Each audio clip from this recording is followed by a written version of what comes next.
5ই আগস্টের পরেও আমরা ছাত্রদলের কেন্দ্রীয় অফিসে গিয়েছি। আমরা আমাদের যতগুলো প্রোগ্রাম আয়োজন করি সেখানে ছাত্রদলকে ইনভাইট করি। ওনারা কেন যে আসেন না সেটার উত্তর আসলে আমাদের কাছে নাই। ওনারা আলাদা একটা সংগঠন, ওনারা ওনাদের একটা আদর্শ আছে, আমরা আমাদের আদর্শ নিয়ে কাজ করি। কিন্তু বাংলাদেশের কমন ইস্যুতে আমরা এক থাকি কিনা প্রশ্নটা হচ্ছে সেখানে। তো বিগত সময়ে ফ্যাসিবাদের সময় আমরা বিভিন্ন ইস্যুতে একসাথে আন্দোলন করেছি, একসময় জোটগতভাবে আন্দোলন করা হয়েছিল, সেখানে এক মঞ্চে এক টেবিলে বসে আমরা সবকিছু করেছি। এবং 5ই আগস্টের পরেও আমরা ছাত্রদলের কেন্দ্রীয় অফিসে গিয়েছি, ওনাদের সাথে বসেছি, কথা বলেছি এবং এই বিষয়গুলো তুলে ধরার চেষ্টা করি যে ফ্যাসিবাদের প্রশ্নে এবং দেশের স্বার্থে আমরা এক থাকবো, এক সুরে কথা বলবো, ঐক্যবদ্ধভাবে কাজ করব। এবং আপনি খেয়াল করবেন যে আমরা আমাদের যতগুলো প্রোগ্রাম যেটা কমনলি আয়োজন করি সেখানে ছাত্রদলকে ইনভাইট করি। কিন্তু দুঃখজনক হলো ওনারা কেন যে আসেন না সেটার উত্তর আসলে আমাদের কাছে নাই, সেটার উত্তর ওনারা দিতে পারেন। আবার বিপরীত পক্ষে দেখা যায় যে ওনারা যে আয়োজনগুলো করে থাকেন সেখানে ওনারা আসতে চান না। ইভেন আমাদের অনেক প্রোগ্রামে অন্য ছাত্র সংগঠন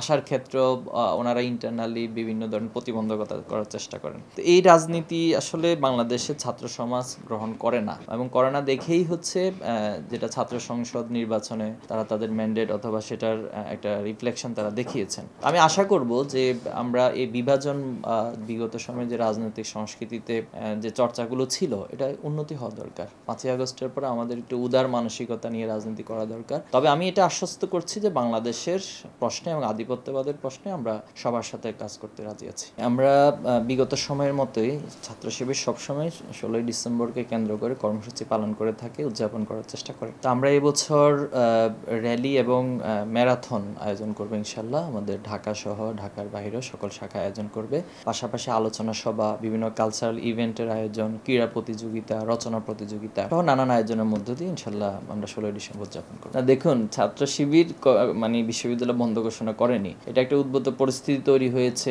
যেহেতু দফায় দফায় কয়েকবার ভূমিকম্পের ঘটনা ঘটেছে এবং এই কারণে বেশ কিছু শিক্ষার্থী আহত হয়েছিল। তো সে কারণে প্রশাসন সহ সার্বিকভাবে শিক্ষার্থীদের মতামত সবকিছু মিলে প্রশাসন সিদ্ধান্ত নিয়েছে। এখানে ছাত্র শিবির সিদ্ধান্ত নিয়েছে বিষয়টা তা না। তো এই জায়গা থেকে 16ই ডিসেম্বর তো আর কোনো বিষয়ের জন্য অপেক্ষা করবে না, সেটা স্বাভাবিকভাবে আসবে এবং সেটা পার হবে। তো আমরা আমাদের এই কর্মসূচি দিয়েছি যে আমাদের জনশক্তিরা, শিক্ষার্থীরা যে যেখানে থাকবে, আমাদের অনুরোধ থাকবে তারা সেখান থেকে কর্মসূচিগুলোতে অংশগ্রহণ করবে। ছাত্র শিবিরের জায়গা থেকে অনেকে আমরা সোশ্যাল মিডিয়াতে দেখেছি যে অনেকে প্রার্থী হিসেবে ঘোষণা করা। তো স্বাভাবিকভাবে যেহেতু আমরা ছাত্র সংগঠন আমাদের হিস্ট্রিক্যালি আমরা ছাত্র সংগঠন থাকা অবস্থায় জাতীয় নির্বাচনে অংশগ্রহণ করি না। তবে যাদের ছুটি হয় বা যারা ছাত্র জীবন শেষ করে ওনারা অংশগ্রহণ করে থাকে। তো এই জায়গাতে আমি মনে করব যে মানে আমরা এখনো যেহেতু কোনো সিদ্ধান্ত গ্রহণ করিনি, এটা সোশ্যাল মিডিয়ার একটা মিথের মধ্য দিয়ে প্রচারণাটা উচিত না। তো ছাত্র শিবির যদি সিদ্ধান্ত গ্রহণ করে ইনশাল্লাহ আমরা আনুষ্ঠানিকভাবে আপনাদেরকে জানাবো। না, কিছুটা আলাপ আলোচনা হচ্ছে, সেটা হয়তো মৌখিকভাবে, কিন্তু আনুষ্ঠানিকভাবে কোনো আলোচনা এখন আমরা করিনি আমাদের ফোরামে।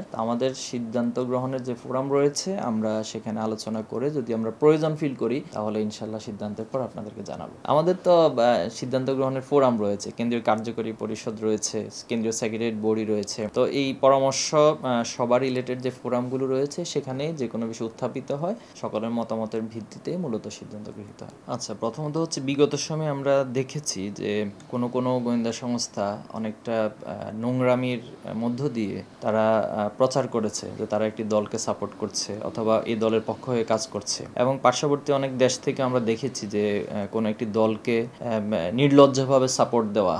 তো এই বিষয়গুলোকে কখনোই আমরা সাপোর্ট করি না।